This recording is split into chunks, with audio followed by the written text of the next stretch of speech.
We interview everyday people like yourself that uplift and empower, shifting the narrative of news from a traditional negative experience to more impactful. It began with the death of my husband when I was 35. Philip Hernandez and I were married for 5 years. When he died, I had no idea what to do with myself or how to find other widowed people who were still raising kids. And so the need became apparent for me personally.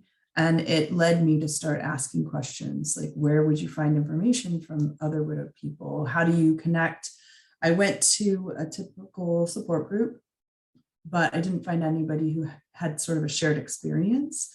And so I wanted something broader. And that led to this idea of connecting other widowed people. I ended up interviewing 30 widows to kind of ask them about their practical experiences of widowhood. I wanted to know, what am I supposed to do with his shoes? How long do you wear your wedding ring? And really, rather than seeking exact answers, I think I was just looking for other people who were living through those kind of things as well.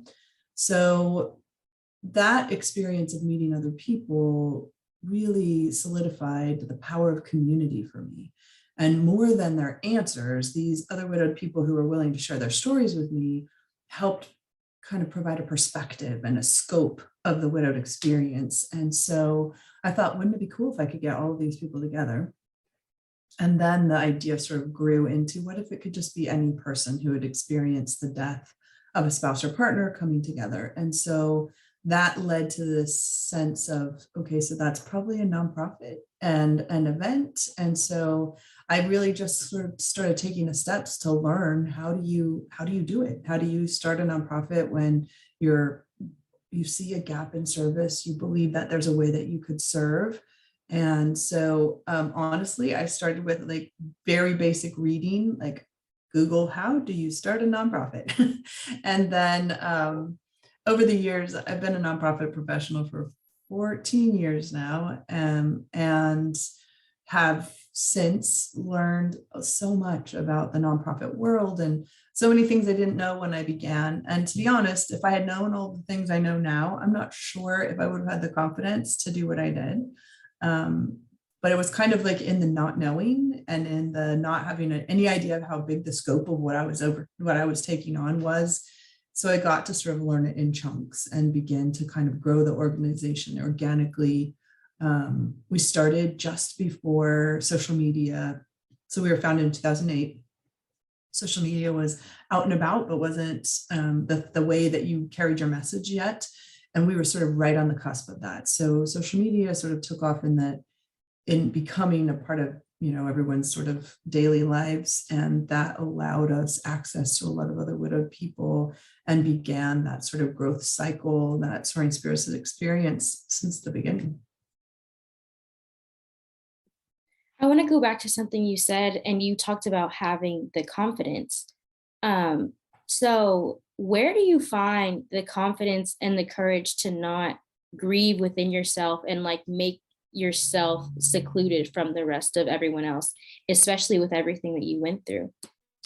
Well, I want to start by normalizing that because, a lot of times you'll hear people say, well, it feels so selfish to be focused on myself, especially when you're grieving. So I just want to say to anyone who's grieving that you absolutely have to be selfish. You have to be able to make the space for your feelings to find your personal ways of expressing the pain you're living with, of maintaining some kind of connection with your person who died. And so, I think we also have to recognize that each one of us have a different type of personality, and for each one of us, different things will serve that need. And for me, reaching out to other people did serve that need. And so I did have the space. I spent a lot of time being really just focused on what I needed. And really that first year of interviewing other widowed people was me trying to say, like, how did you do this?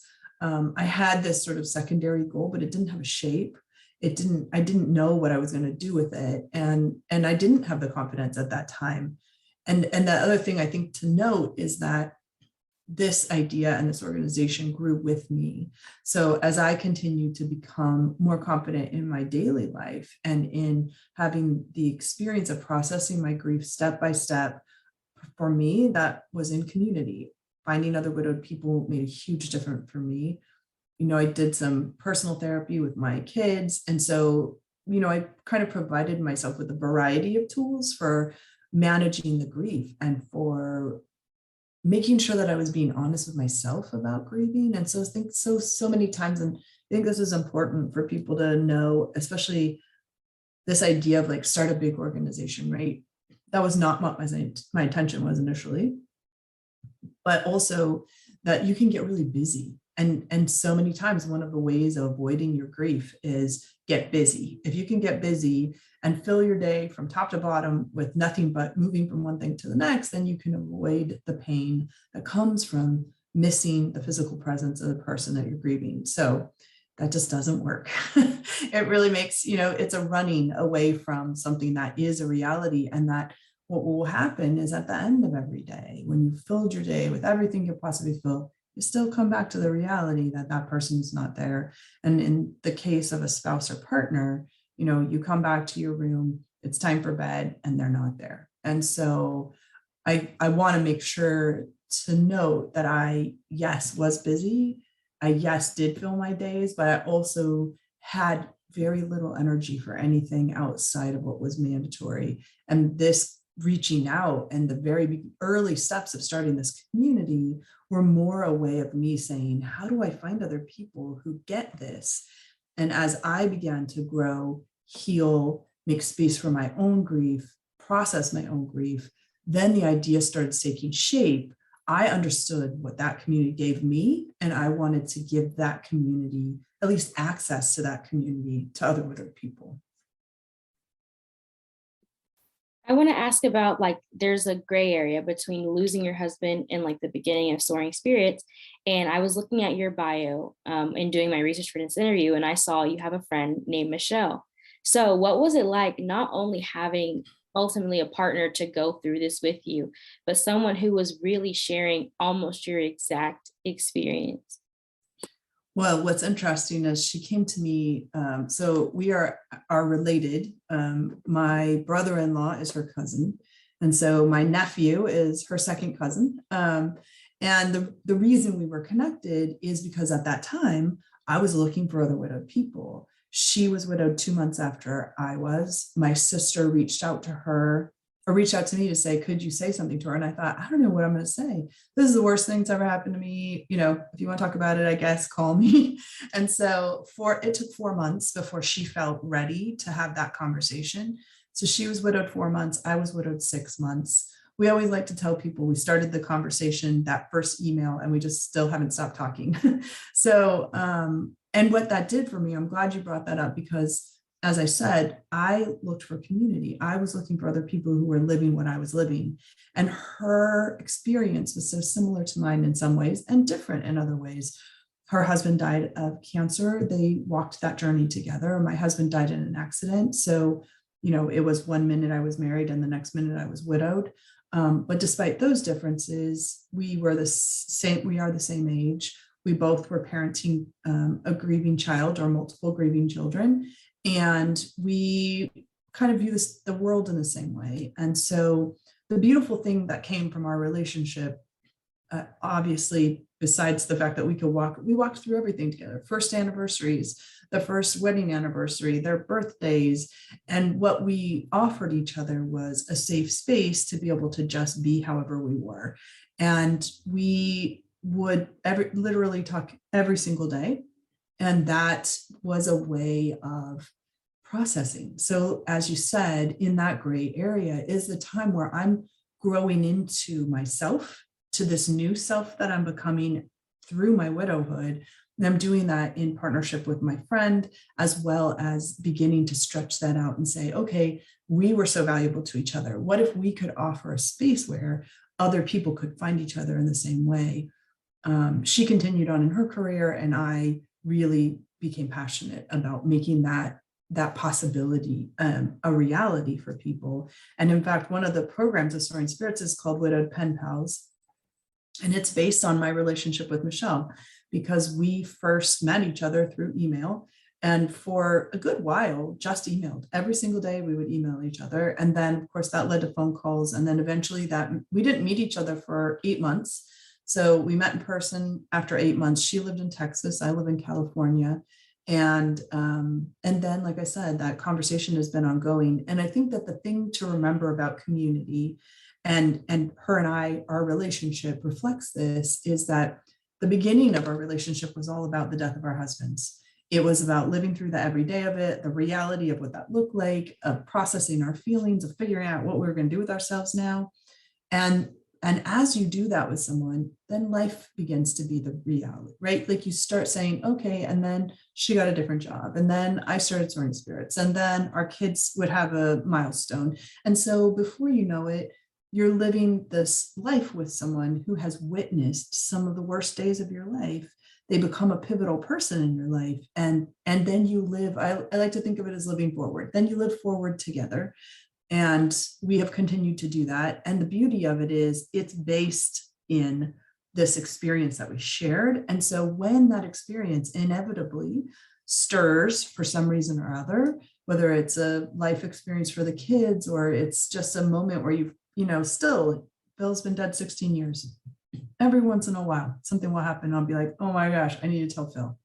And so those moments stir that grief where the reality of his death comes up again. And having someone in your life who lived that with you is just a beautiful gift ongoing. And what we hope through Soaring Spirits to offer people who come to us without a widowed friend, our hope is that they leave with a widowed friend and that they live forward together, that they end up, we have many groups of widowed people, combinations of widowed people who start like a text stream, and it's been going for 8 years. And so, that text stream, I can tell you for sure, is not all about grief. That text stream is about life and about making your way forward through, first of all, one of the most difficult things you ever lived through, and then into whatever comes next. Upon starting Soaring Spirits and, it really starting to lift and get off the ground, build more traction, what was the response, not only from widowed people, but just people who were paying attention to what you were doing? That's a great question, especially because in the beginning, people were a little worried about me, that I was immersing myself in widowhood, that I wasn't actually healing because I was still talking about it so much. When it was clear, when my husband died, I was a personal trainer. I owned my own business. When it became clear that I couldn't do both, the time was now to a point where I was spending equal amounts of time in both, and I was raising kids. I couldn't work 2 full-time jobs. I'd had to decide which one was going to be my actual career. And so when I decided to go with forming Soaring Spirits and making that my career, everybody was a little worried about me because, first of all, there wasn't really anything like it at the time. And so it was like, well, how are you going to even make a living? How is this going to work? Are you going to be immersed in widowhood in an unhealthy way? And I think that even early on, and still people will hear, one of our flagship programs is called Camp Widow. It's a weekend-long event that provides kind of this conference / retreat / high school reunion feel, which its purpose is to help widowed people have access to tools that will help them rebuild their lives. And when I first started planning Camp Widow, I never imagined, I didn't know what would happen. I knew that people it would be valuable for them to come together. I knew they would walk away with tools and resources. I wasn't sure if they'd want to come back. Turns out they love coming back. And that's because they want to have access to their community, and you have the opportunity to help other widowed people. And so at any one of our events has held steady for 14 years that 40% of the people who are on site at any Camp Widow event are return campers. So that's an excellent return rate for our events. And then then people started saying, well, oh dear, that's not good. Why would you need to come back more than once? You already did that Camp Widow thing. There's an expectation that people will recover from grief and never need any support again.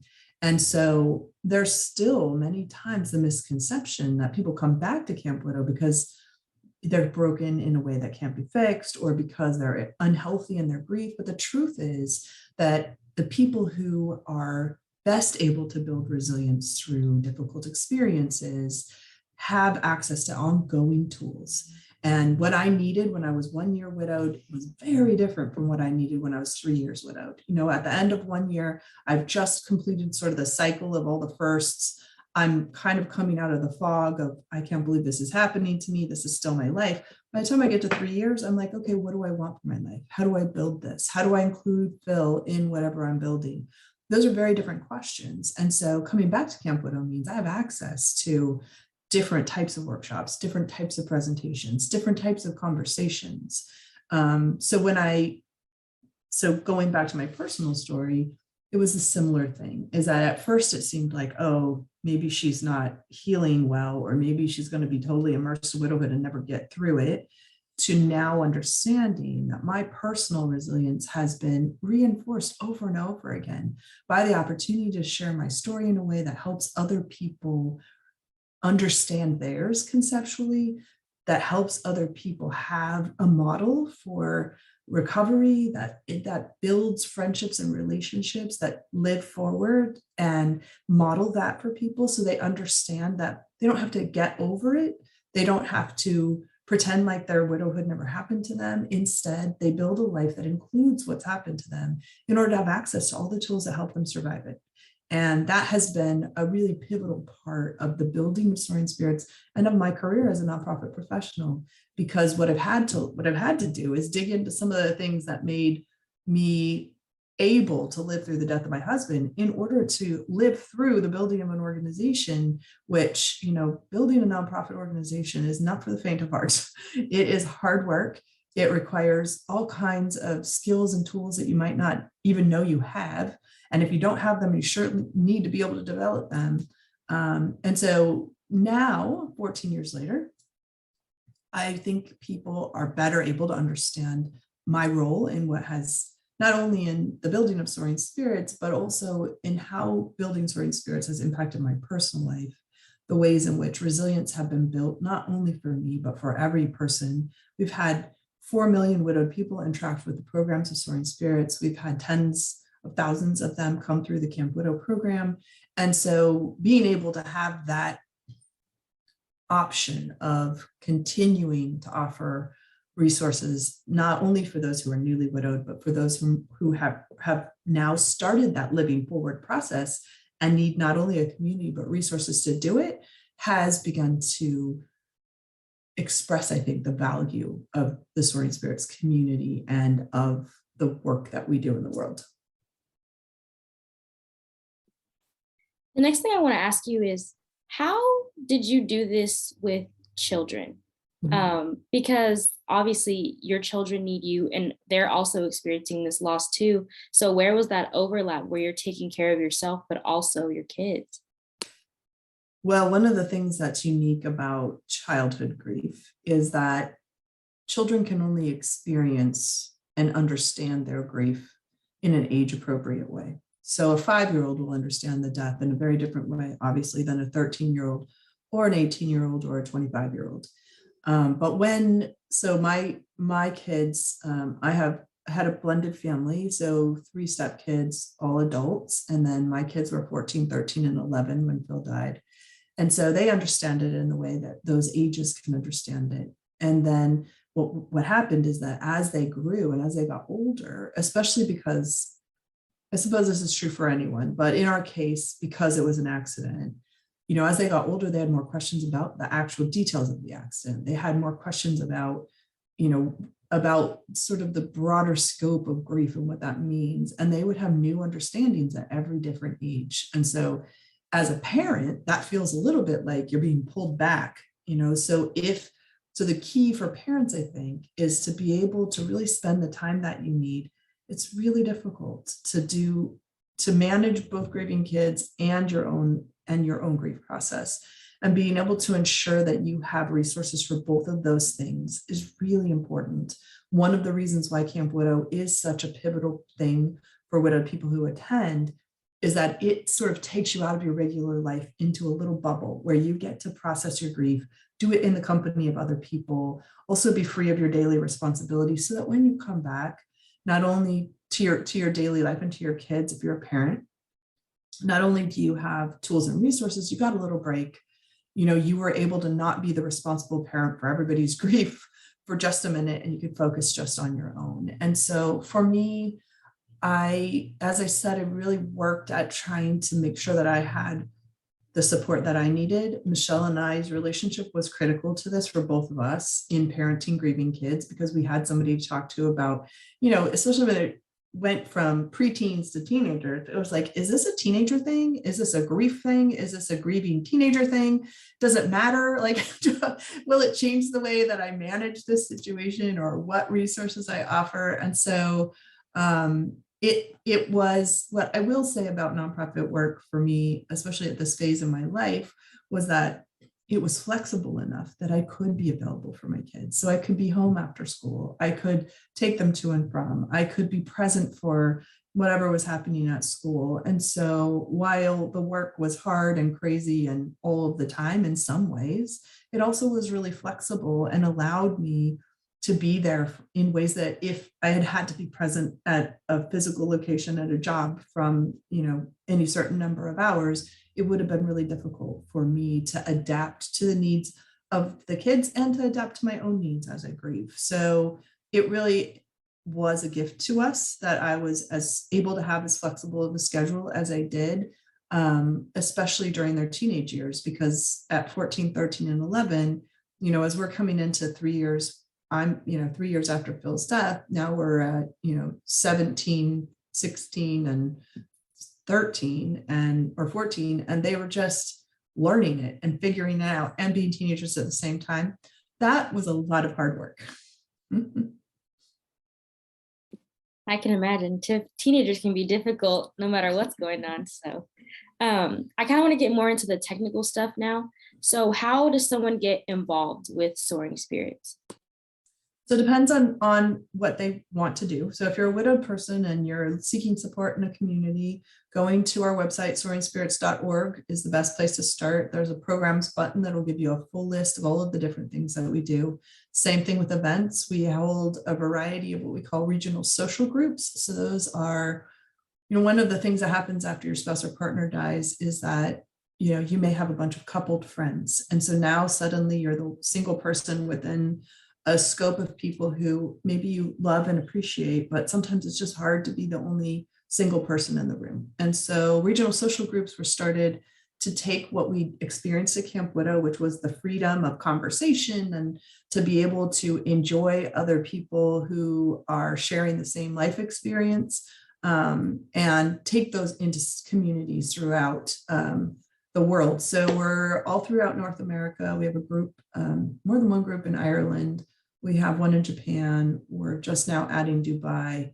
And so these groups are starting to pop up globally with the intention of providing a twice a month opportunity for people to come together. We do them both in person and virtually. We have focus groups. So like we have a focus group for people who identify as male. So our widowers group, and then we have a focus group for our LGBTQ plus population. We have a focus group for people who have experienced both the death of a spouse or partner and a child.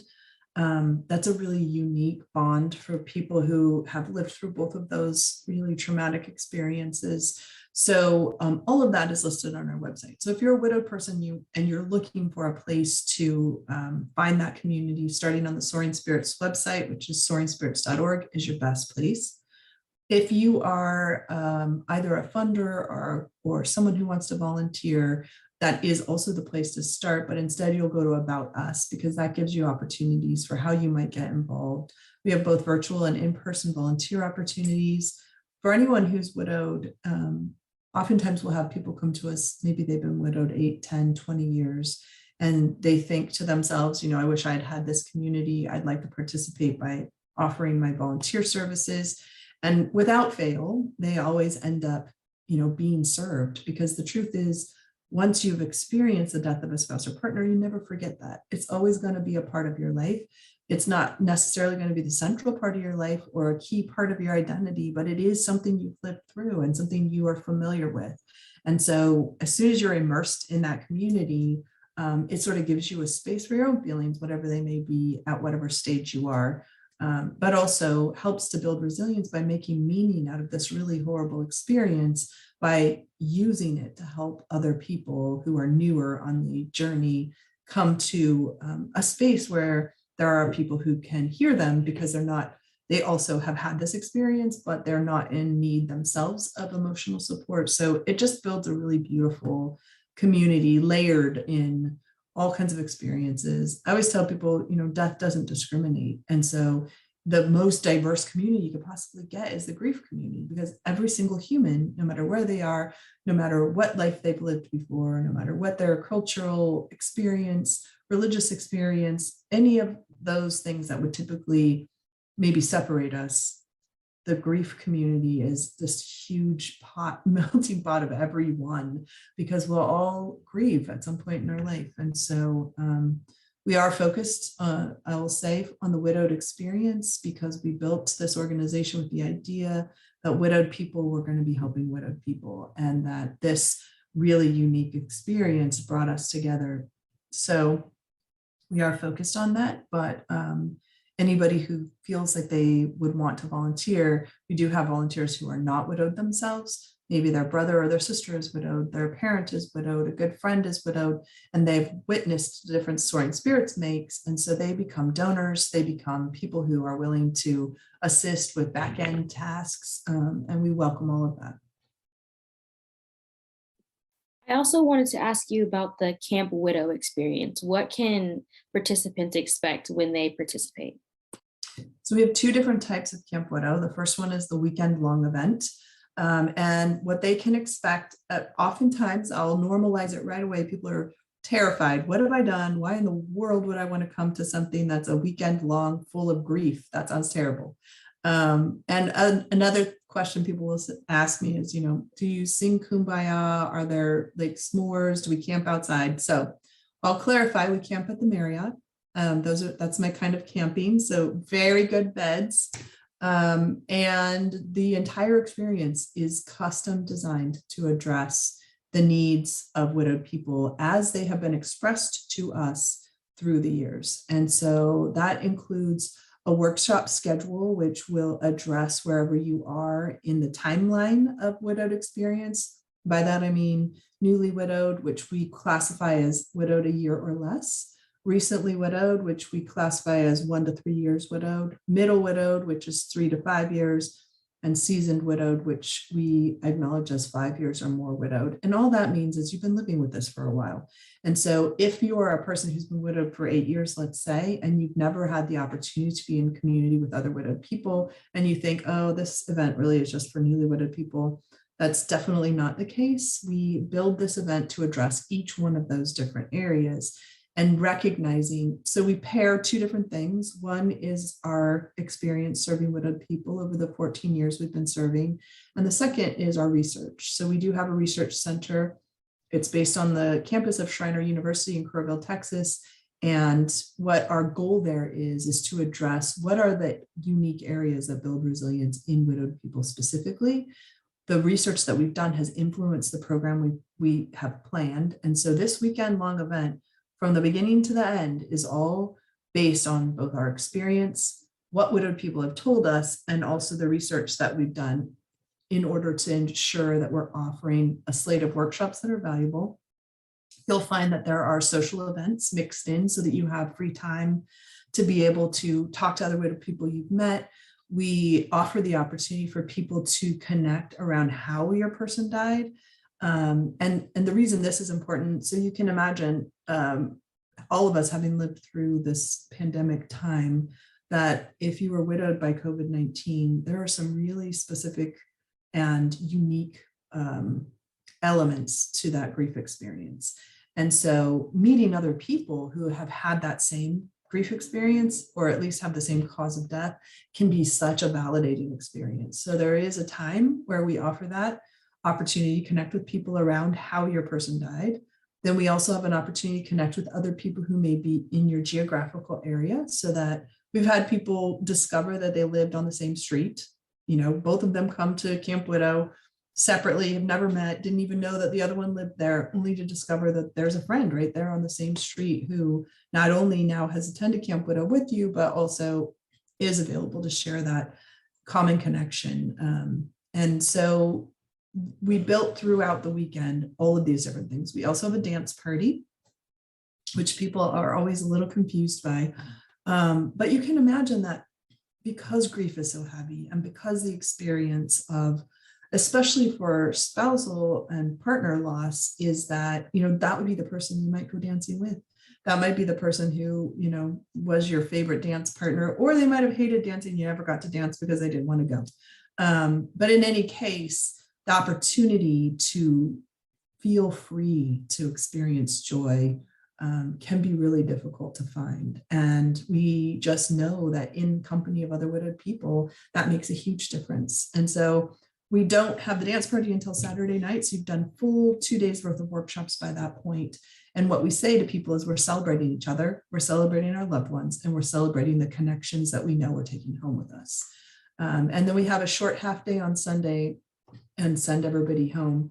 Without fail, somebody will say, or more than one somebody will say, can't we just stay? Can't we stay in this bubble of understanding and of camaraderie and of joy? Which is surprising for many people, because they think that the only thing they're going to experience when they come to something like Camp Widow is sadness. And while, absolutely there is sadness, there is also joy. And I think that that's one of the most beautiful things about the weekend. And then we have so because our Camp Widow weekends have been so successful, but they are a major project, they are expensive to put on. And so we began what we call Camp Widow pop-ups, which is a one-day program where we take the program to a place we haven't been before or serve an underserved community specifically. So we did an LGBTQ plus pop-up, which was on the campus of the Los Angeles Gay and Lesbian Center. And it was an exceptional day to be able to bring together community. And then if they decide they want to go on to come to one of the full weekend events, of course, they're welcome to. But the other thing we hope is that we build community in those central locations. And so we will be in Denver this year. So Denver, Colorado in September will be a location pop-up. And what that means is just that we're going to a new location where we haven't been. We're actively working on creating a suicide survivor pop-up. And what that would mean is that people would come together if they've survived a suicide loss, and that would be the unique element that is served in that one pop-up camp. So no one else would be able to attend unless they had that death experience. And again, that's a population specific camp. So we have population specific, we have new locations. So the new location for this year will be September in Tampa. We have our regular locations. So one of them is Tampa. So we just finished Camp Widow Tampa. That's always in the spring, typically in March. And then we'll be doing Camp Widow San Diego. And so San Diego, California will be July 17th to the 19th. And as I said, we'll have the pop-up in September, but we'll also have a program. We partner with an organization in Australia who puts on a Camp Widow in Australia. So we'll be in Brisbane, Australia in August. And then we have just recently incorporated as an organization in Canada, Soaring Spirits Canada, and we'll be hosting our Toronto event. So 4 opportunities for the weekend-long event in 2022. 3 left. We've done 1 already, and then 1 pop-up, followed by probably early in 2023, the Suicide Survivor pop-up. I'm smiling because it's just great that it's such a broad area. Like it's not specific to one area. And I guess to ask you the next thing, for my own curiosity, did you ever think that it would ever become this big? Never. I honestly thought after we did the first one, imagine like the very first camp, I personally had to sign all of the paperwork and be liable financially because the organization didn't exist yet. And I wanted to book the date. So that was the only way to do it. And again, knowing what I know now, I had no idea how actually liable I was. But after that first one, I just thought I just would like to do it again. I never imagined. We just finished our 32nd camp. So in the 14 years, we've done 32 camps, including over pandemic, 2 virtual options, full camps, weekend long for our virtual camps. And so it's been an incredible, you feel like it has a life of its own. Like the idea really was born in my head. It looks very much like it looks today. When I had the idea, I was like, well, we could do this and this and this. And if we had a dance party, and if we had an opportunity for people to exercise, and I had all of these things. And as soon as we did the first one, we've just developed that program to keep answering the call for widowed people when they say, gosh, it really would be good if we could talk to people who had experienced the same type of death we did. We built that in. When they said, well, I need to know if there's anybody who lives near me, we built that in. When we realized that we didn't know when someone arrived at camp, you couldn't tell by looking at their badge how long they'd been widowed. And so for those who were brand newly widowed and could have used extra support, we just didn't know who they were. We put ribbons on our badge now that tell how long we've been widowed. And the purpose of that is to be able to say, this is what it looks like. This is, my badge now says I've been widowed for over 10 years. And so when a newly widowed person looks at me, it's like, wow, like, okay, she looks like she's still standing. She looks like she's still doing okay. Like this, and also that I'm still welcome here, that I can still come back here. This community, we always tell people, this is not a community you have to outgrow. You're never going to outgrow your widowed experience. It's always going to be part of who you are. They're welcome. Their new partners are welcome. We have a track of workshops for new partners of widowed people. And when people ask me why, I always tell them, well, first of all, who would plan Camp Widow if we don't have our partnered widowed people be able to come back? And secondly, nobody understands, like another widowed person, how complicated it can be to blend a new life with a past life, especially if that life includes kids. But even if it doesn't include kids, there's this life experience you've had. And so, when my current husband goes out the door, sometimes I'll say, don't know, make sure you come back alive today. That's the requirement for today. And we joke about it, but I've had the experience of my husband leaving the house and never coming back. And I'll never forget that. And so that's why we include our repartnered widowed people in Camp Widow, because we want them to have that opportunity to have a space to still be understood no matter where your widowhood takes you. I'm coming down to my last two questions. This first one, how hands-on are you? Because I know you're busy and you got a lot of planning to do. So how much involvement do you actually get? I actually am very hands-on. I have been hands-on for the last 14 years, and I'm just now coming to a point in my career where I'm realizing that some of what I need to do is turn my attention and my efforts towards fund development so that this organization can be sustainable into for all ever and ever.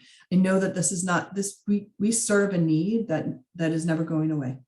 And so my work now as the leader of the organization needs to turn to finding sustainable funding and really kind of focus on being the face of representation for what we do, why we do it, how we do it. So still very hands-on, to the point where I pack the truck. I know how to palletize a pallet like nobody's business. I get the mail, I do, but having said that, I also now have a team of 8, and 8 is not enough. So we have more work than we could possibly do. And when you consider that prior to pandemic, the number of people that are widowed in the US, just the US alone, considering we serve globally, but in the US alone is 1.1 million. So 1.1 million people will have this experience every year. And when we recognize that the average that people stay engaged with Soaring Spirits is about 3 years. So you just multiply that number over and over again to see the number of people that we continue to serve. And that is with no advertising, without a specific targeted outreach to find people. So we're really wanting to grow into our potential to be able to go into communities that are underserved and provide this space for understanding, make them culturally relevant, make sure that they are addressing the unique experiences of whichever population we're serving. And so that's the next steps for Soaring Spirits. So I will be very hands-on in that effort, and also continuing to grow my team so that other people have the privilege I've had of being a part of people's lives in this way. The last thing I want to ask you is, what do you want audiences to take away from this story, whether it be about grief or soaring spirits or anything that you can think of? I love that. I think I'd like to answer that in a three-pronged way. The first thing I'd like them to take away from grief, from the idea of widowhood specifically, is just to know that widowhood is a part of your life forever. Grief, part of your life forever, which does not mean that you're broken or there's anything wrong with you or that you aren't going to have a full and happy life.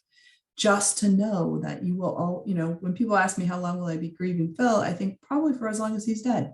And since that seems to be continuing, I think that I will grieve him forever. So, and I want to normalize that. Of course, I'm going to grieve him forever. He was a wonderful man. I loved him. I wanted to spend my whole life with him. He died and I didn't have the chance to do that. That does not remove the love. That does not, but it also does not mean that I don't love my husband, my current husband, and that I can't have a full and happy life with him.